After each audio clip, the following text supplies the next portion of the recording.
E a gente segue falando sobre a guerra comercial, que acirra o embate entre os Estados Unidos e a China. Enquanto isso, a Europa suspende por 90 dias a retaliação tarifária depois das medidas anunciadas por Donald Trump. Quem analisa o cenário, temos um convidado agora, o professor de Relações Internacionais, Carlos Poggio, do Berea College do Kentucky, nos Estados Unidos. Sempre uma honra te receber aqui, professor. Bem-vindo, boa noite.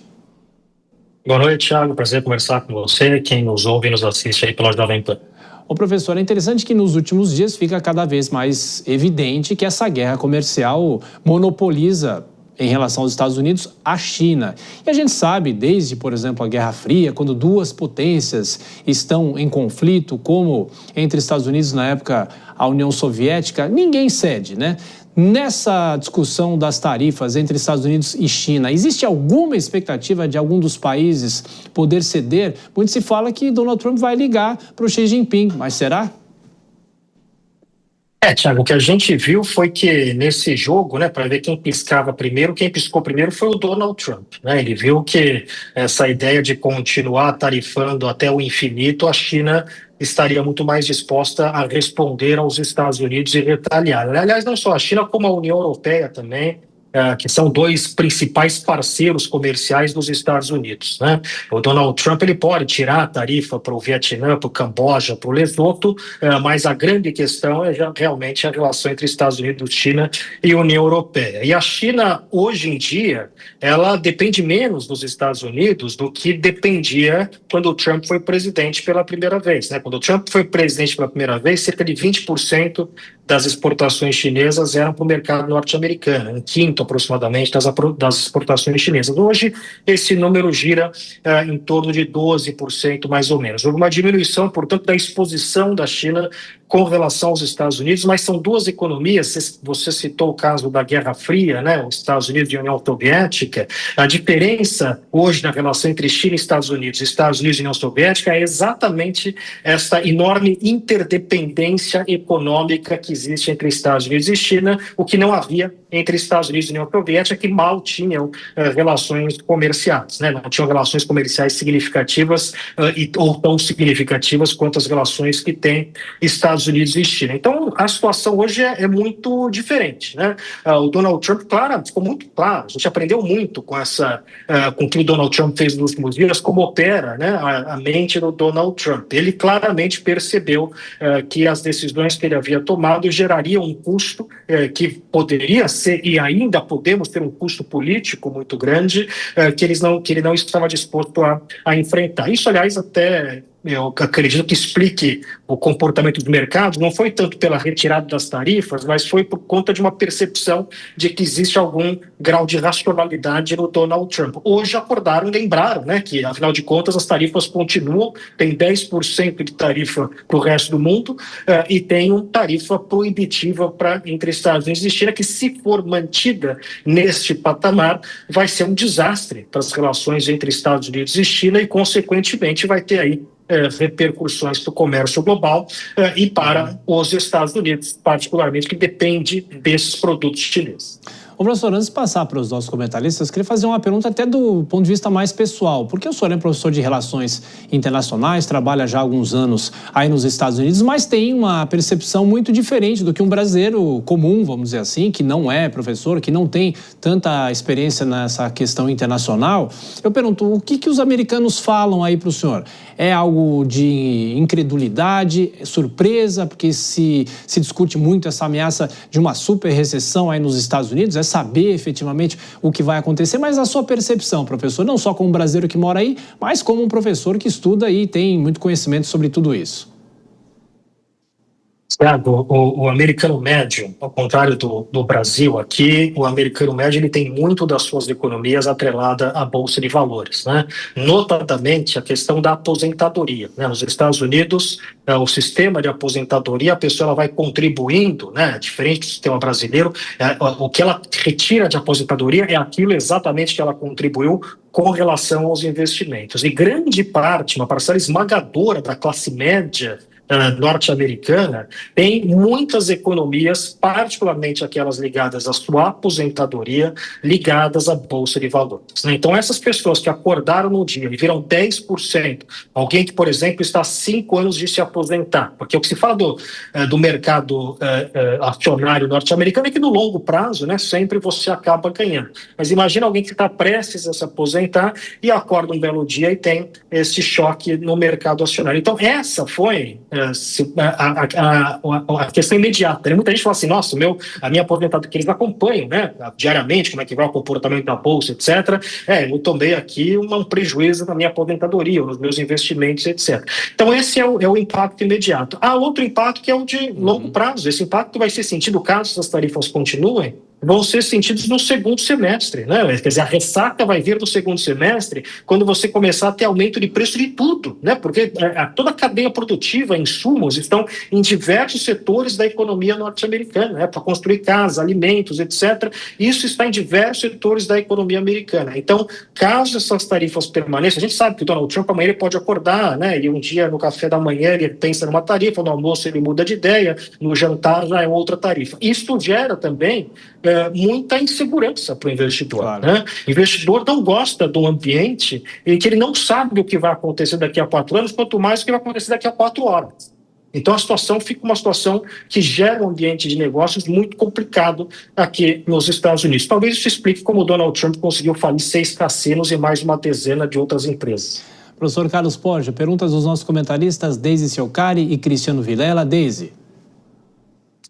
Professor, em que medida o aumento dessas tarifas representa uma estratégia de contenção econômica de longo prazo nesse contexto de transição hegemônica global? E quais são os riscos dessa escalada comercial evoluir para um conflito sistêmico entre Estados Unidos e China? Essa é uma ótima pergunta e é, de fato, uma questão central, né? O que a gente está vendo, portanto, não é apenas uma guerra puramente comercial, né? Mas há, como você colocou muito bem, uma disputa hegemônica aqui em jogo, né? Então, isso é um elemento importante que a gente tem visto. E nessa disputa hegemônica, uma das grandes vantagens, a razão pela qual a estratégia do Donald Trump me parece uma estratégia pouco inteligente, uma das grandes vantagens dos Estados Unidos sobre a China, além da questão de ser um líder no setor de serviços, né? A gente esquece que a economia americana, a gente fala muito de tarifa de produto, mas a economia americana é muito baseada em serviços. 80% dos empregos nos Estados Unidos são do setor de serviços, ou seja, 4 em cada 5 empregos são do setor de serviços. No setor de serviços, nos Estados Unidos é superavitário, né? Não tem déficit na questão do serviço. Serviço a gente fala, né? Que essas empresas, todas as empresas, Google, Facebook, que elas vendem serviço. O brasileiro que vem para a Disney, isso é serviço que está sendo vendido, né? Claro que ele vai comprar o Mickey Mouse na loja que foi feito na China, que agora vai aumentar de preço. Mas isso tudo é serviço que os Estados Unidos vendem. Então, uma das grandes vantagens, além dessa, né, de ser um líder na questão do serviço dos Estados Unidos, do ponto de vista dessa disputa hegemônica global, é o enorme arco de alianças que os Estados Unidos possuem, né? Alianças que foram construídas ao longo de décadas. A OTAN, por exemplo, fundada em 1949. É muito raro você ter uma aliança que dure tanto tempo, né? Então, essa aliança que os Estados Unidos têm com os europeus, com o Japão, com uma série de países que circundam a China, né? Quer dizer, a grande potência pacífica no Pacífico hoje em dia, né, naquela região, são os Estados Unidos ainda, né? E os Estados Unidos têm uma série de relações com países que são adversários da China ali. Se você passa a destruir essas relações todas, os Estados Unidos perdem uma grande vantagem estratégica. Se os Estados Unidos passam a se fechar, America First, etc., eles perdem uma grande vantagem estratégica. Então, nesse sentido, não me parece uma estratégia inteligente pensando nessa perspectiva geopolítica, que é, na verdade, o grande tema das relações internacionais do século XXI, é como vai se dar a relação entre Estados Unidos e China. Essa é a questão central. Portanto, é necessário que presidentes norte-americanos pensem nessa estratégia no longo prazo, né? Não o que vai acontecer amanhã, ou se eu posso mostrar para os meus apoiadores que eu consegui um bom negócio aqui ou acolá. Como isso tem impactos no mais longo prazo. Cristiano Vilela. Professor, uma boa noite. Professor, ainda na linha dessa análise que o senhor fez agora, pensando em termos gerais, até em termos futuros, na sua visão, O quadro que nós temos hoje, dessa certa ruptura entre os padrões de comércio global, de relações globais existentes dos Estados Unidos e dos demais países, é algo que veio para ficar essa ruptura, ou talvez, historicamente, daqui a alguns anos, isso vai ser interpretado como um parênteses ao longo do governo Trump, por exemplo, mas que a tendência é que depois, eventualmente, ainda no governo Trump, ou depois de Donald Trump, possa ter uma retomada a esse processo ainda de grandes relações internacionais, especialmente no que se relaciona a essas principais potências de hoje, Estados Unidos e China? Outra excelente pergunta. Acho que as duas perguntas aí foram perguntas que vão no cerne aí dessa questão mais ampla, né, para a gente falar além da questão tarifária. Eu acredito que não é algo conjuntural. Nós estamos diante de transformações estruturais, né? Uma mudança profunda, importante, do qual o Donald Trump ele é ao mesmo tempo um sintoma e ao mesmo tempo talvez um acelerador dessas mudanças, né? Mas isso tudo tem a ver com questões muito mais profundas, né? O Donald Trump ele fala em nome de uma parcela do eleitorado norte-americano, da população norte-americana, que são aqueles que são considerados perdedores desse processo de globalização, né? Nós já vimos, desde há muito tempo, então a gente, se olhar para além do Donald Trump, se a gente olhar uma perspectiva mais ampla, a gente já tem visto um processo de desglobalização, de aumento do protecionismo, de queda no número de democracias no mundo. Tem um instituto que mede democracia. Nos últimos 16 anos, todos os anos, você tem um maior número de países se tornando menos democráticos e um menor número de países se tornando mais democráticos. Então nós estamos diante, sim, de uma mudança estrutural. Nós estamos caminhando aí para uma nova ordem global. A ordem que foi construída, patrocinada, sustentada pelos Estados Unidos desde o final da Segunda Guerra Mundial e muito mais fortemente a partir do final da Guerra Fria, com o desaparecimento da União Soviética. Esta é a ordem que está acabando, né? Os europeus nunca mais, e os canadenses, por incrível que pareça, né, o Donald Trump conseguiu essa façanha também, nunca mais olharão para os Estados Unidos com os mesmos olhos. Não adianta dizer, mas é o Trump, outro presidente assume. O que acontece é que não é o Trump, é que o Trump representa uma força importante política dentro dos Estados Unidos, né? Então, o alívio que houve, por exemplo, nas capitais europeias, quando o Biden foi eleito, o Trump voltou. Como aconteceu dessa forma, pode voltar o J.D. Vance ou outro que represente esta força política chamada trumpismo. O Donald Trump ele transformou o Partido Republicano num partido nacionalista, protecionista, populista, e essas transformações elas estão aí para ficar no mais longo prazo, né? Então, resposta curta para a sua pergunta não é apenas uma questão conjuntural que muda daqui a 5 anos, é uma mudança profunda, o vaso quebrou, a gente pode colar os caquinhos, mas vão sempre ficar ali as rachaduras. Direto dos Estados Unidos, conversamos com o professor de Relações Internacionais, Carlos Pódio. Mais uma vez, professor, obrigado pela atenção, pela gentileza. Voltaremos a nos falar. Um abraço. Obrigado, prazer, um abraço a todos.